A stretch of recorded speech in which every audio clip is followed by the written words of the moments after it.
राम आहात की? हरेन महा. नमस्कार. अरे हा. श्री गुरुभ्यो नमः. हरे नमः.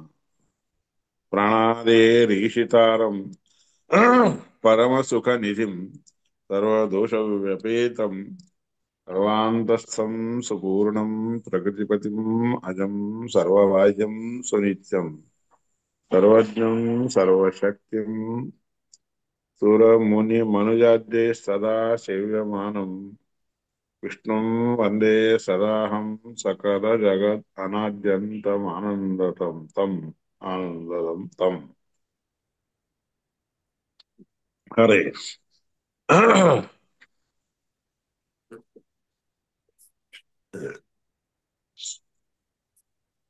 आता मधुब्राह्मण सांगायचं. हे एवढं राहिलंय तसं. हा. वरचं अरे हे एवढं राहिलंय. हे चाललं होतं इथे, बंद पडलं काल. हा, हे चाललेलं होतं बरोबर. हा एक दिवस संहिता झालं. हम्म. सर्गे सर्गे तु यो वेद यो नैव सर्गे सर्गे प्रत्येक सृष्टीच्या ठिकाणी जो नैव शब्दतः अपि अन्यथा भवेत, कोणतीही गोष्ट शब्दतः देखील विरुद्ध होऊ शकत नाही, अन्यथा होऊ शकत नाही. प्रत्याख्यस्ततो इतिहासादिरर्थतः त्याला श्रुती म्हणतात. ज्या श्रुतीमध्ये, ज्या वेदामध्ये प्रत्येक सृष्टीमध्ये देखील, कोणतीही सृष्टी असो, प्रत्येक सृष्टीमध्ये देखील थोडा बहुत देखील, थोडाफार देखील फरक होत नाही, शब्दतः देखील फरक होत नाही, त्याला श्रुती म्हणायचं असतं. जसं आता या सृष्टीमध्ये अग्निमीळे पुरोहितम म्हणून असा शब्द आहे वेदामध्ये.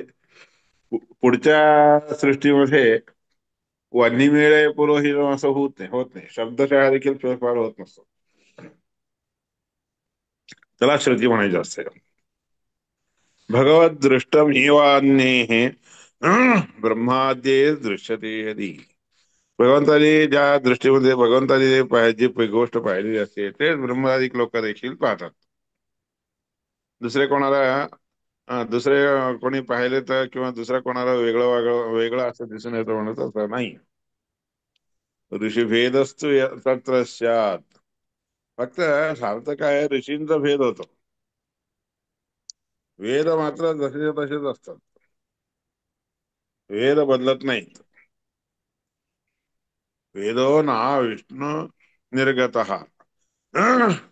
विष्णू परमात्म्यापासून निघालेले वेद मात्र बदलले जात नाहीत, ऋषी बदलले जातात. मग चला वेद मग विष्णू परमात्म्याने सांगितलेलं आहे. तपसा दृश्यते परैही. तपश्चर्या वगैरे केलं असताना त्यांना ते दिसून येतात, वेद जसेच्या तसेच दिसून येतात, असं सांगितलेलं आहे बरं का. हयग्रीव संहितेमध्ये सांगितलं. आता यापुढे मधुब्राह्मण म्हणून म्हणतात. मधुब्राह्मण, ज्या ब्राह्मणामध्ये मधु नामक शास्त्र दिलेलं आहे, गोड असणार असं शास्त्र आहे. इयं पृथ्वी सर्वेषां भूतानां मधु अस्ते.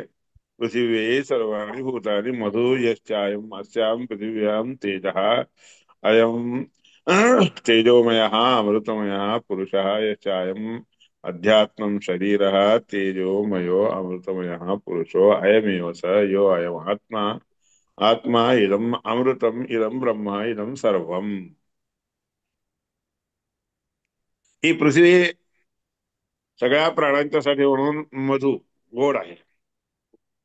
या पृथ्वीसाठी म्हणून असे पृथ्वी, या पृथ्वीच्या साठी म्हणून सर्वांनी भूतानी मधु, सगळे प्राणी मात्र त्याच्यात काय मधु गोडी आहे हे पाहण्यासाठी म्हणून प्रवृत्त होत असतात.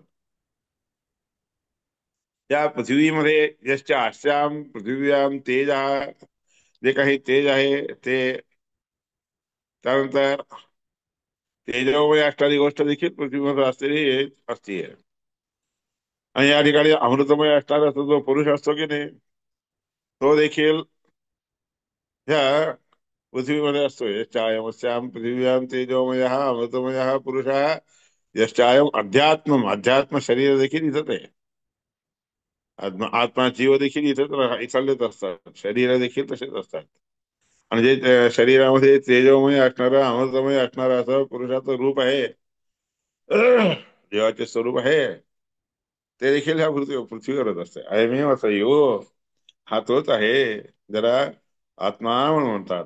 इदम अमृतम, त्याला अमृतमय स्वरूप आहे आणि ब्रह्म म्हणून म्हणतात बरं का.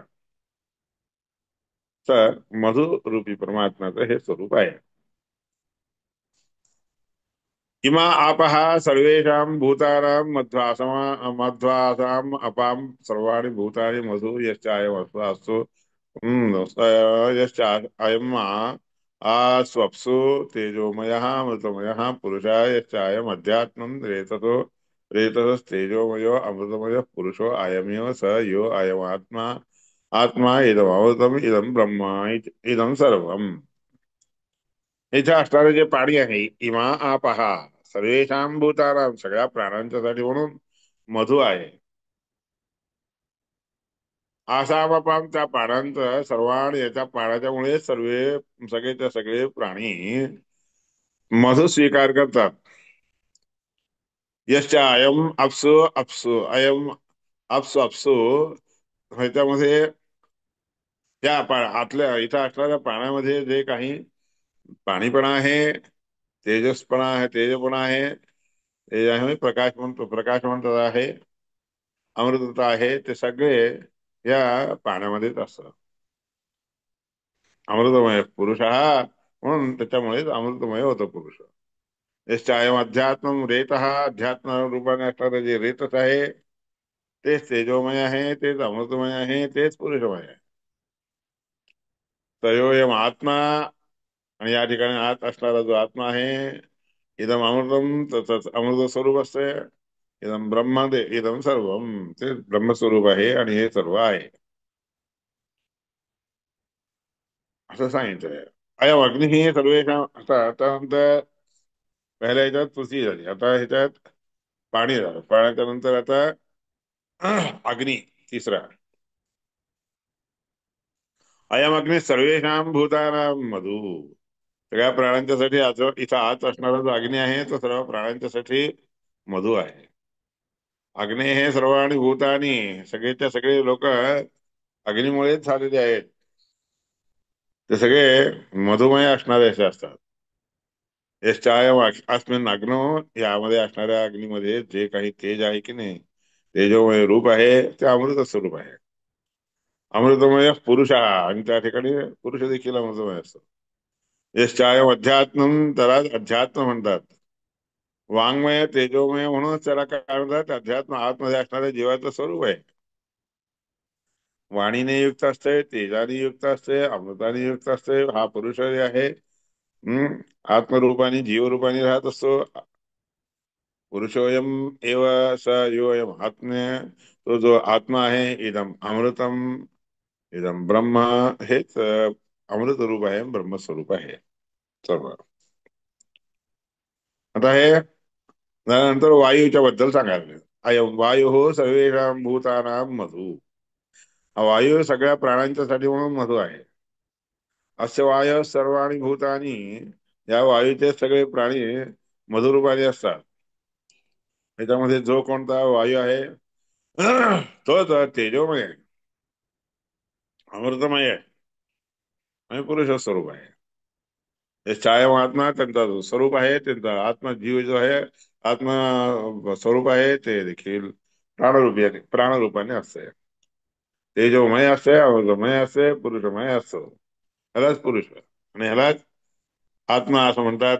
आणि हे अमृतरूपी असणार असं ब्रह्म आहे सगळं, असं समजा.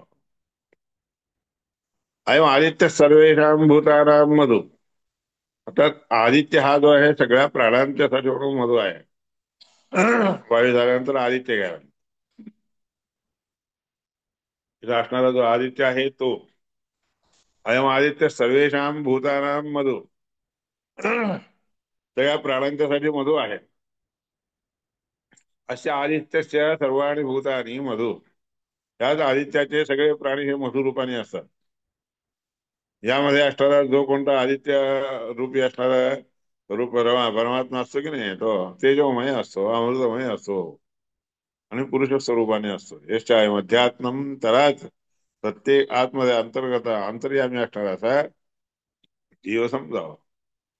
चाक्षुष तेजोमय, आता त्याच्यामध्ये जे चाक्षुष रूप आहे, तेजोमय आहे, अमृतमय आहे, पुरुषरूपी आहे, हाच आत्मा इत्यादी रूपाने राहत असतो. हे सगळे अमृतमय असणार असं परमात्माचं परब्रह्माचं स्वरूप आहे. तर पाच. आता आहे दिशा, दिशांच्या बद्दल सांगायला. असं इमा दिशा सर्वेषां भूतानां मधु, सगळ्या प्राण्यांच्यासाठी म्हणून मधु स्वरूपाने या दिशांचे सगळेच्या सगळे जे त्याच्यापासून दिसून येणारे जितके प्राणी आहेत ते सगळे मधु आहेत, मधु स्वरूप आहेत. त्या सगळ्या दिशेमध्ये ते दिसून येणारं रूप आहे, तेजो रूप आहे, ते तेजोमय रूप आहे, अमृतमय रूप आहे. इथे असणारे जे पुरुष आहेत ते सगळे हं, जीव स्वरूपाने आहेत. ते कायम आत्मा, त्यामध्ये आधी आत्मा, त्याच्यामध्ये आतमध्ये असणारं जे स्वरूप आहे की नाही, तेच मुख्य आहे. श्रोत्र प्रातिश्रुतक तेजोमय. श्रोत हा ऐकण्याचा ऐकण्याजोगा आहे तो. प्रातिशुक्र प्रातिश्रुत, म्हणजे पुन्हा ऐकवणारा देखील आहे, ऐकणाराही तोच आहे, ऐकवणाराही तोच आहे, तेजोमय देखील तोच आहे, अमृतमय देखील तोच पुरुष आहे. अयमेव स हा तोच जीवामध्ये असणारा जो आहे तयो आत्मा, तो त्यालाच आत्मा म्हणतात, अमृतमय म्हणतात. अमृत रूपाने स्वरूपाने तो ब्रह्मा सगळ्यांच्या मध्ये राहत असतो. अयम चंद्र हा सर्वेषां भूतानां मधु. आता 14 त्या पुढचा चंद्र आहे. हा चंद्र कसा आहे, सगळ्या प्राण्यांच्यासाठी म्हणून मधुरूपी आहे. असे चंद्रस्य सर्वाणि भूतानि, ह्या चंद्राच्या पासूनच सगळे प्राणी उत्पन्न होतात. मधुयश्च, मधु देखील तोच आहे. अयम अस्मिन, याच्यामध्ये राहणारा जो आहे तोच तेजोमय असणार आहे, अमृतमय आहे, पुरुष स्वरूपाने आहे. आणि ते अध्यात्म रूप जे आहे परमात्माचं, मनामध्ये राहत असते, मनाच्या स्वरूपाने राहत असते. मनस तेजामय, हा मनामध्ये असणारं तेजोमय रूप आहे, अमृतमय रूप आहे, पुरुष रूपाने आहे. आणि ह्याला सगळे आश्रय करून घेऊन परमात्मा, तो आश्रय करून राहणारा, आश्रय देणारा परमात्मा आहे. हाच परमात्मा ब्रह्मशब्दाने वाच्य आहे. इदं सर्व. आता त्याच्यानंतर स्थानयत्न. स्थानयत्न म्हणजे प्रकाशवंत करणार, म्हणजे वीज जशी असते त्याप्रमाणे. सर्वेषां भूतानां, सगळ्या प्राण्यांच्या मध्ये मधु स्वरूपाने राहत असतो. स्तनयित्नो प्रकाशवंत करणारा असा जो आहे, त्याचे विद्युत, स्तनयित्नो म्हणतात इयम त्याला. इयम विद्युत स्तनयित्नो म्हणजे सर्वेषां भूतानां प्रकाशवंत.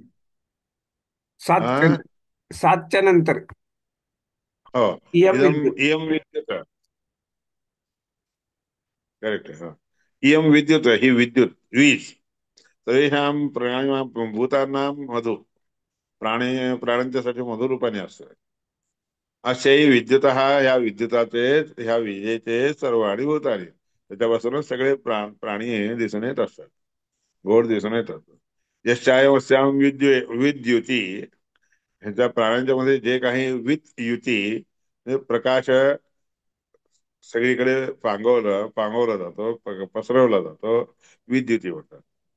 तेजोमय, आणि तेच कसं आहे तर तेजोमय रूप आहे, अमृतमय रूप आहे, तोच पुरुष रूपाने राहत असतो. आणि त्या ठिकाणी असणारा जो अध्यात्म, प्रत्येक ठिकाणी आत्मस्वरूपाने तेज रूपाने तेजोमय असणारा असा परमात्मा आहे की नाही, तोच अमृतमय आहे आणि त्या पुरुषांच्या मध्ये दिसून येत असतो. अयमेव असा येव, हा तोच आहे. अयम आत्मा, ह्यालाच आत्मा म्हणतात. इदम अमृतम, ह्यालाच अमृत म्हणतात. आणि अमृत स्वरूप असणारा असं ब्रह्म देखील हेच आहे. तर आता, हा, हे आता ह्याच्यानंतर स्तनयित्नु जे काही प्रकाशवंत असणारे असे आहे, सर्वेषां प्रकाशवंत असणारा, वरच्या स्वरूपाने युक्त असणारा प्राण्यांच्या मध्ये आहे ना, त्यालाच मधु म्हणतात. अशा स्तनयित्नु, सगळीकडे व्यापणार, स्तनयित्नु म्हणजे व्यापणारे. जे काही आहे ते सगळीकडे व्यापून असणारे रूप आहे की नाही, तेच सगळ्या प्राण्यांच्या मध्ये असणारं मधु आहे. आणि यामध्ये असणारा जे अयम अश्विन स्तनयितनो ह्या प्रकाशवंत होणाऱ्या गोष्टीमध्ये जे काही तेजोमय रूप आहे, ते अमृतमय रूप आहे, जे काही पुरुष रूप आहे, ते प्रत्येकाच्या ठिकाणी मधु स्वरूपाने दिसत असतं. अयम अध्यात्म, आणि तोच प्रत्येकाच्या आतमध्ये राहणारा जीव आहे, तर परमात्म्याचं स्वरूप आहे. अध्यात्म शब्दाने वाच्य असणार आहे शब्द सौवरस्तेजोमय. सौवर हा सूर्याला संबंधित असणार, किंवा सौवर हा सगळीकडे श्रेष्ठ म्हणून मानला जाणार, सर्वश्रेष्ठ म्हणून या रीतीने मानला जाणार आहे. तेजोमय असणार असा, अमृतमय असणार असा पुरुष आहे हा. त्याच्यामध्ये राहणार जे अमृत स्वरूप आहे की नाही, तेच अमृत स्वरूपाने राहणार ब्रह्मरूपी परमात्माच राहत असतो म्हणून सांग. हे अयम आकाश सर्वेषां भूतानां मधु. आता आकाशाच्या बद्दल सांगा. हा आकाश सगळ्या प्राण्यांना जे आहे मधु रूपाने असतो. आकाशस्य आकाशाचे सगळेच्या सगळे प्राणी आकाशामुळे दिसून येत असतात बरं का. सर्व आणि भूत आणि मधु म्हणून मधुमय दिसून येतात. यश्चायम असून आकाश हे, त्या आकाशामध्ये जे कोणतं तेजोमय रूप आहे, अमृतमय रूप आहे, तोच पुरुष आहे. त्याच्यामध्ये आतमध्ये असणारा जे हृदय आकाशामध्ये, हृदयरूपी आकाशामध्ये, कोणत्या हृदयाच्या आकाशामध्ये तेजोमय असणारा, अमृतमय असणारा असा जो पुरुषाचं रूप आहे की नाही, तोच त्या परमात्म्याच्या अधीन असणारा असा अमृत स्वरूपी ब्रह्मस्वरूपी आहे असं समजलं. या यो एम आत्मा इदम अमृतम इदम ब्रह्म. अमृत म्हणतात, ब्रह्मस्वरूप म्हणतात इदम सर्व. आता धर्माच्या बद्दल दाखवायला. अयम धर्म सर्वेषां भूतानां मध्वस्य धर्मस्य सर्वाणि भूतानि. सगळ्या हा धर्म म्हणून आहे की नाही, सगळ्या प्राण्यांच्या मध्ये असतोय. मधु म्हणजे गोड रीतीने राहत असतो. अच्छा धर्मस्य, त्या धर्माचे सगळे, अशा धर्मस्य सर्वाणि भूतानि मधु, सगळ्या प्राणीमात्रांच्या मध्ये दिसणारं मधु स्वरूप आहे. जो कोणता ह्याच्यामध्ये धर्म स्वरूपाने असतो की नाही, जो धर्म राहत असतो की नाही, तोच तेजोमय आहे, अमृतमय आहे, पुरुष स्वरूपी आहे. तो अध्यात्म रूपाने त्याच्यामध्ये राहत असतो. धर्मच तेजोमय हा, अध्यात्म रूपाने असणारा हा तेजोमय असणारा धर्म आहे. धर्म झाले ते धर्म करायचे. यश्चाय अध्यात्म धर्म हा झाले हा, धर्म हा तेजोमय हा, अमृतमय हा पुरुष हा तेजोमय आणि अमृतमय असणारा पुरुष आहे. अयमेव सा जो, हा तोच आहे. आत्मा प्रत्येकाच्या हृदयामध्ये राहणारा आत्मा आहे. इदम अमृत स्वरूप वारो, अमृत रूपाने असणारा ब्रह्म आहे, असं सर्वांनी समजून घ्यावा. इदम सर्व. त्याच्यानंतर इदम सत्यम, धर्माच्या नंतर सत्य सांगा. इदम सत्यम सत्यम सर्वेषां भूतानां. हे तर या ठिकाणी असणारे जे सत्य आहे की नाही, ते सर्व प्राण्यांच्या मात्र, सगळ्या प्राण्यांच्या मध्ये मधुरूपाने राहत असते. अस्य सत्यस्य, ह्या सत्यस्वरूपी असणाऱ्या मधु शब्दाने वाच्य असणाऱ्या गोडीची सर्वाणी भूत आहे. त्याच्याने सगळे लोक भूत प्राणी मात्र व्यापलेले आहेत, गोड राहत असतात. त्याच्यामध्ये जे काही सत्यता दिसून येत असते की नाही, अश्विन सत्य तेजोमय, त्या सत्यामध्ये दिसून येणारी गोड असणारी गोष्ट तेजोमय असणारी गोष्ट आहे, अमृतमय असणारी गोष्ट आहे, पुरुष रूपाने आहे. आणि त्या पुरुषामध्ये असणारा सात्यस्तेज हा सत्यस्तेज आहे, इथे पाहिजे. अध्यात्म तोच आहे, सत्य जे स्वरूप आहे ते सगळं तेजोमय असणार, अमृतमय असणार पुरुषाचं स्वरूप आहे. आणि त्याच्यामध्ये राहणारा हा जो परमात्मा आहे की नाही, हा त्याला अमृतमय ब्रह्मा म्हणून म्हणतात अशा रीतीने. यस्ते तेज सोयम योयम आत्मा इदम अमृतमिदम ब्रह्मा इदम सर्वम. आता इदम मानुषम, हे मनुष्य जे आहे की नाही, मनुष्य जात आहे. मानुषम म्हणजे मनुष्य रूपाने असणार सर्वेषां भूतानां, या प्राण्यांच्या ठिकाणी मधुस्वरूप आहे. असे मानुषस्य, ह्या मनुष्याचे सर्वाणी भूतानी, या मनुष्य जातीच्या जातीने सगळे प्राणी मात्र गोड दिसून येत असतात. यश्चा अयम अस्मिन मानुषे, त्याच्यामध्ये असणारा जो कोणता मानुष रूप आहे की नाही, धर्म आहे की नाही, तो कसा आहे, तेजोमय आहे, अमृतमय आहे, पुरुष रूपी आहे. अयमध्यात्म प्रत्येकांच्या हृदयामध्ये राहत असणारच हे मानुष रूप आहे. अध्यात्म मानुष हा अध्यात्म रूपाने असणारा मानुष रूप आहे. तेजोमय आहे, अमृतमय आहे, पुरुषमय आहे आणि पुरुष स्वरूपाने अयम आत्मा, त्याच्यामध्ये असणारा जो कोणता जीव आहे तोच अमृतमय आहे आणि अमृत रूपी असणारा ब्रह्म आहे.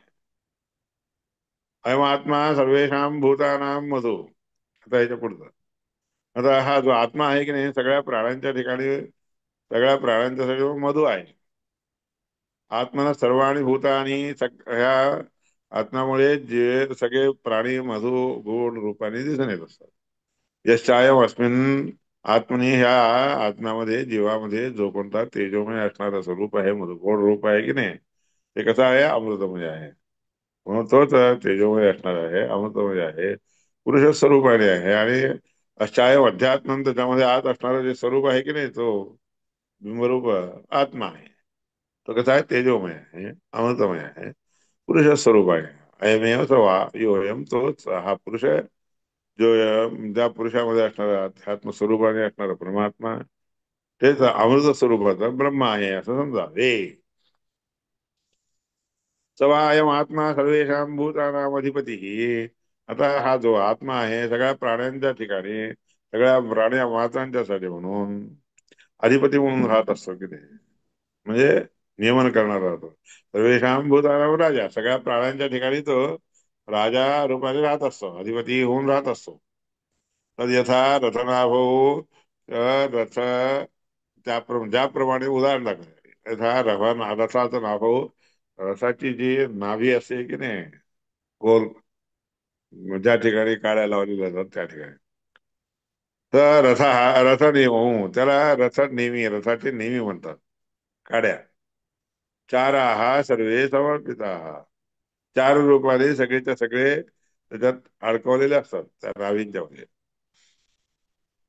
ज्याप्रमाणे एखाद्या मनुष्याचे चार लोक म्हणजे इकडची तिकडची कवर आणून देणारे चार म्हणतात. सर्वे समर्पित आहात, ते त्याच्यामध्ये अडकलेले असतात, त्याच्यात ठेवलेले असतात. एवमेव अस्मिन आत्मनी, या जीवांच्या मध्ये देखील सगळे प्राणी देखील सगळीकडून आसक्त होऊन राहत असतात किंवा त्याच्या अधीन होऊन राहत असतात. सर्व येत आत्मनः समर्पित, सगळ्या त्या ह्याच्यामधून नाभीच्या ठिकाणी सगळ्या रुतलेले असतात, समर्पित असतात. इदमय मधु, हे तेच मधु आहे. दधी दध्यंग आथर्वण, दध्यंग म्हणून दधीची महर्षी, आणि अथर्वण म्हणजे अथर्वा महर्षी. अश्वभ्याम उवाच, दधीची महर्षी आणि अथर्वा हे दोघ जण अश्विभ्याम उवाच, अश्विनी कुमाराला म्हणाले.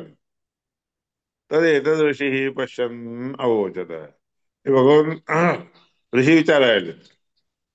तद्वन नरा सनयो सनये दंस, त्याचप्रमाणे सगळे मनुष्य सनये दाखवलेल्या पद्धतीने दंस अडकून राहतात आणि करत राहतात. उग्र आवेश करणं मी काहीतरी उग्र असणारी अशी गोष्ट दाखवून द्यावी म्हणून असा विचार करतात. धन्य तर नवृष्टीम, ते सगळे एकात एक मिसळलेले असतात, पण वृष्टी होत नसते, वृष्टी होत नाही. दध्यंग मध्वा सर्वणू, हम्म, त्यामध्ये दध्यंग नावाचा जो आहे, दध्यंग नावाचा दधीची महर्षी, यान मध्वा मध्वा अथर्वण, आणि मधुरूपाने असणारा जो अथर्व आहे की नाही, तो वाम अश्वस्य, ते दोघ जण अश्वाचे शीर्ष ना घोड्याच्या शीर्षा प्रमाणे. प्रयदीम उवाच, हा आनंद उत्तम रीतीने हे जे सांगतात की नाही, ते सगळं म्हणजे घोड्याच्या रूपाने असणाऱ्या परमात्म्याच्या शीर्षामध्ये राहून जे काही उच्चारण करत होतात की नाही, ते हे परमात्म्याचे अथंग, दधीचे आणि अथर्वा ह्या रूपाने राहतात. इदम वै तन्मधु, आणि त्यांच्या मुखातून आलेल्या गोडी. मधु म्हणजे गोड असणारे पदार्थ आहे. दधीची नावाचं एक, दध्यंग नावाचं एक आणि अथर्व नावाचे दोघ जण गोड असणारे शब्द आहेत, उच्चारण आहेत. अश्विनी कुमारांना म्हणाले ते. तरी तर ऋषी पश्चन्न होत. ते पाहून मग ऋषी दोघ जण हे ऐकून बोलले, अथर्वणाय अश्विना दधीचे अश्वम शिरः प्रत्ययरयत. अथर्व नावाच्या ऋषीला जे आहे अश्विनी कुमार, घोड्याच्या रूपाने, आणि दधीची महर्षीला जे आहे अश्वम. अश्वम म्हणजे घोड्याचे स्वरूप, घोड्याच्या स्वरूपाने सांगितले. शिर हा प्रत्ययी रयत, म्हणजे घोडीचं स्वरूप मुख त्यांना प्राप्त झालं. म्हणजे अश्विनी कुमार हे जे आहेत दोघेही घोड्याच्या रूपाने मुख त्यांचं आहे, घोड्याच्या रूपाचं मुख. अश्विनी कुमार दोघ आहेत, नासत्य आणि दसर नावाचे.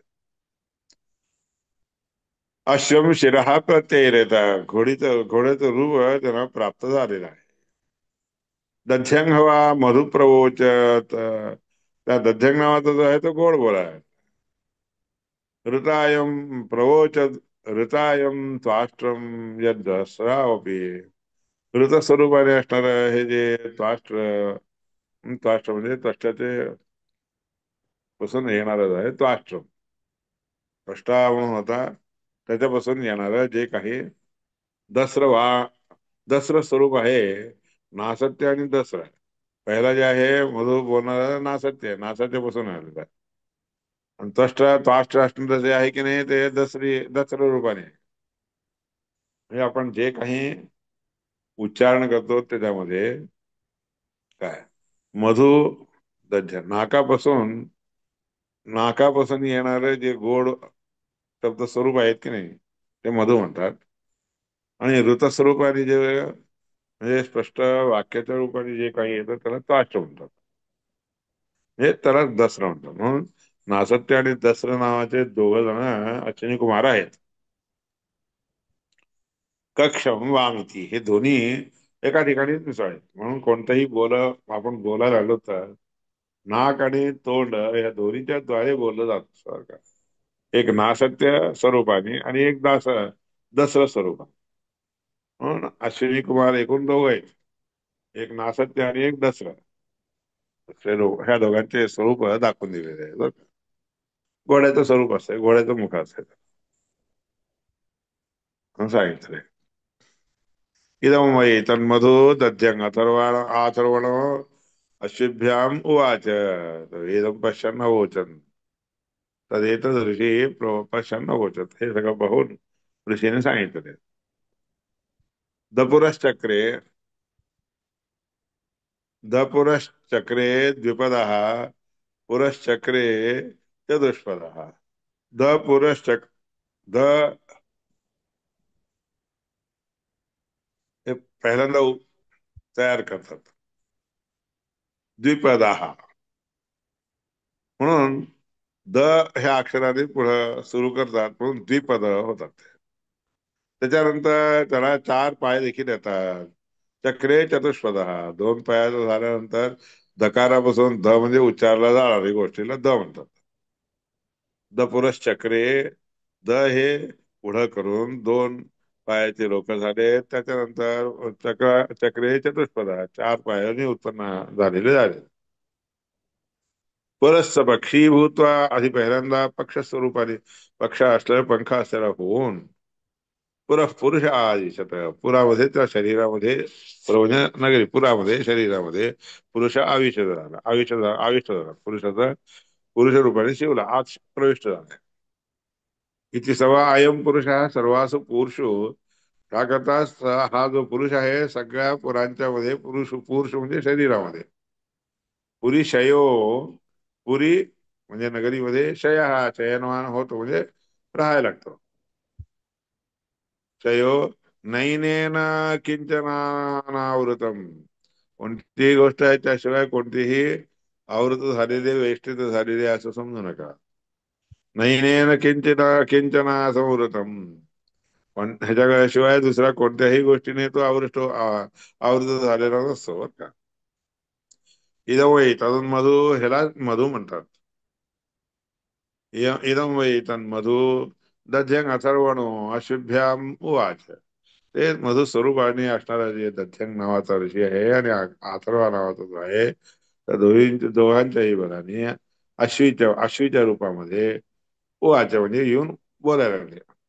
तर एकच ऋषी ही पश्चन्न वचन, ते बघून ऋषी म्हणायला लागलेला आहे, रूपम रूपम प्रतिरूपो बभूव तदस्य रूपम प्रतिजक्षणाय इंद्रो मायाभिः पुरुरूपयीयते युक्तायश्च हरयः शतादश. म्हणून प्रत्येक रूपामध्ये रूपम रूपम प्रत्येक रूपामध्ये प्रतिरूपी होऊन, हे प्रतिरूप या रूपाने राहून, तदस्य रूपम ह्या जीवाला या शरीराला हे रूप आणून दिलेलं आहे. प्रतिचक्षणाय काहीतरी बोलायला यावं म्हणून एक रूप आणून दिलं, आणि त्या रूपाने राहणाऱ्या ह्या शरीरामध्ये इंद्र हा काय करतो, मायाभिस्फुररूप ते आपल्या मायेने अनेक रूप धारण करतो आणि त्याच्यामध्ये राहून त्या त्या नावाने अभिव्यक्त होतो. युक्त्या यश हरय शतादश. त्या इंद्राच्या राहण्याच्या मुळे घोड्यांचे देखील हे असे एक अनेक प्रकार आलेले आहे. हरय हा शतादश 10,000 प्रकारचे रूप मिळाले आहेत. हे मंत्र आहे बर का. रूपम रूपम प्रतिरूपो बभूव तदस्य रूपम प्रतिजक्षणाय इंद्रो मायाभि पुरुरूपयीयते त्या यस्य हरे शतादश. ऋग्वेदातील हा मंत्र आहे. हा मंत्राचा असा अभिप्राय असा आहे, जे घोड्याच्या मध्ये राहणारे दोन रूप, एक ना एक काही की नासत्य रूप आणि एक दसरं रूप आहे. एक नासत्य रूप जे आहे दध्यंग नावाच्या ऋषीने त्याला दिलेलं आहे, आणि अथर्वा या रूपाने जे आहे दसरं रूप आणून दिलेलं आहे. आणि त्याच्यामध्ये पुन्हा एक एक रूप आणि परमात्मा परमात्मा जे आहे इंद्र या नावाने त्याच्यामध्ये राहायला लागतो, आणि त्याला एक एक एक एक प्रकारचे रूप आणून दिलेले आहे. असे अनेक रूप दिल्या कारणाने आपल्या मायेप्रमाणे अनेक रूप धारण करणारा हा परमात्मा, 1,000 10,000 असे अनेक संख्या आणि युक्त झालेले आहे. हे अशा रीतीने त्या परमात्म्याचं रूप दाखवलेलं आहे. कसं प्रत्येक रूपामध्ये कसा राहतो हे दाखवून दिले. मग हा ऋग्वेदाचा मंत्र आहे. रूपम रूपम प्रतिरूपो बभूव तदस्य रूपम प्रतिक्षणाय इंद्रो मायाभिपुरूपयीयते युक्ताय शहरय शतादश. इत्ययं वै हरयः अयं वै दशसहस्राणि बहूनि च अनंतानि च. म्हणून हा हर हरयः हे म्हणजे काय, इंद्रालाच हरी म्हणतात. इंद्राचं नाव हरी देखील आहे बरं का. पण असे अनंत अनेक रूप धारण केल्या कारणाने हरी सगळेजण. हा किती 10,000 10,000 का अनंत रूप घेऊन ना परमात्म्याने असे रूप दाखवलेले आहेत. परमात्मा अनंत रूपाने असं अभिव्यक्त झालेलं आहे. तदेतत् ब्रह्मा पूर्वम अनपरमनंतम अनंतरम अबाह्यम अयमात्मा. तेच हे परमात्म्याचे ब्रह्म पूर्व पहिल्यांदा स्वीकार केलेले चतुर्मुख ब्रह्म झाले. अनपर हा अन म्हणजे वायुदेव, अन पुढं करून, अनंतरम त्याच्यानंतर बाह्य रूप आणि अध्यात्म आतल्या रूपाने ब्रह्मरूपाने सर्व प्राण्यांच्या मध्ये भूर भूर भूर म्हणून या रूपाने दाखवत असतात, अनुशासन करत दाखवतात. मी अरे तुम्ही असं करा हे असं करा हे. तर परमात्मा भू हो भू शब्दाने भूमा संप्रसादात अध्युपदेशात म्हणून ह्या ब्रह्मसूत्रामध्ये सांगितलेलं असं अनंत रूप आहे परमात्माचं. असं हे मधुब्राह्मणाचे शासन अनुशासन सगळ्यांना कळवलेलं आहे. भगवतो रूपम रूपम प्रती जीवाख्या प्रतिबिंबो बभूव. भगवंताचे जितके रूप आहेत की नाही तितक्या सगळ्या रूपांच्या मध्ये जीव रूपाने प्रतिबिंब ह्या रूपाने परमात्मा राहत असतो वगैरे इत्यादी गोष्टी उद्या निवेदन करूयात तुम्हाला. मधुब्राह्मण उपनिषद झालं, तर त्याच्यावरचं भाष्य आहे उद्या सांगतो तुम्हाला. दोनच अरे मिनिटं राहिले. दोनच मिनिटं राहिले म्हणून म्हणलं पूर्ण होणार हो नाही. ठीक आहे. कारण ते पुन्हा भाष्य द्या मोठं आहे. हं.